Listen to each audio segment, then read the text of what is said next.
افریقہ کے ایک بہت بڑے سیٹ کی دونوں ٹانگیں گھٹنوں تک جل کر ناکارہ ہو گئی تھیں، چربی نکل آئی تھی اور زخم لا علاج ہو گئے تھے۔ اصل واقعہ یہ تھا کہ افریقہ میں ایک جادوگر جس کو وچ کا ڈاکٹر کہا جاتا تھا، آگ پر چلا کرتا تھا اور جو آدمی اس کا دامن پکڑ لیتا تھا اس کو آگ نقصان نہیں پہنچاتی تھی۔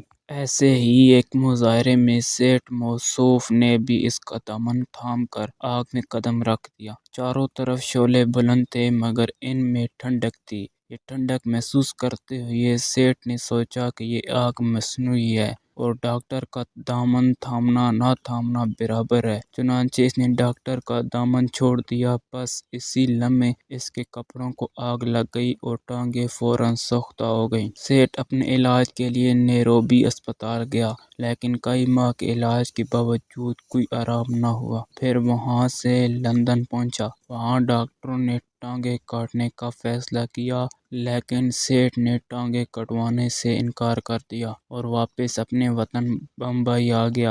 بمبئی میں کچھ لوگوں نے اس کو حسین ٹیکری جاورا ریاست جانے کا مشورہ دیا۔ 1941 کا واقعہ کہ سیٹ کے ملازم اس کو اسٹریچر پر اٹھا کر چھوٹے حضرت یعنی عباس علیہ السلام کے روضے پر لے گئے۔ وہاں روزانہ باولی نما کنواں جسے چھالا کہتے ہیں، روضہ کے احاطے کے فوراً بعد سیڑھیاں اترتی تھیں۔ اس کے پانی سے سیٹ کے پاؤں کے زخم دھوئے جاتے تھے۔ پھر روضہ کا طواف کر کے اس کے اسٹریچر کو روضہ امام حسین علیہ السلام پر لے جاتے تھے۔ وہاں اووی کی راکھ اس کے زخموں پر چھڑکتے تھے۔ پھر سین میں اس کا اسٹریچر شام تک رکھا رہتا۔ یہ سلسلہ کئی مہینے تک رہا۔ انہی دنوں دھیرے دھیرے اس کے زخم مندمل ہونے لگے، یہاں تک وہ سیٹ اس قابل ہو گیا کہ خود اپنے پیروں سے آہستہ آہستہ چل کر چھالا تک پہنچتا اور اپنے زخموں کو دھوتا اور اپنے پاؤں سے واپس آتا۔ بالآخر ایک دن وہ سیٹ جو دنیا بھر کے معالجوں سے مایوس ہو کر در امام حضرت امام حسین علیہ السلام پر آ گیا، پوری طرح صحت یاب ہو کر اپنے وطن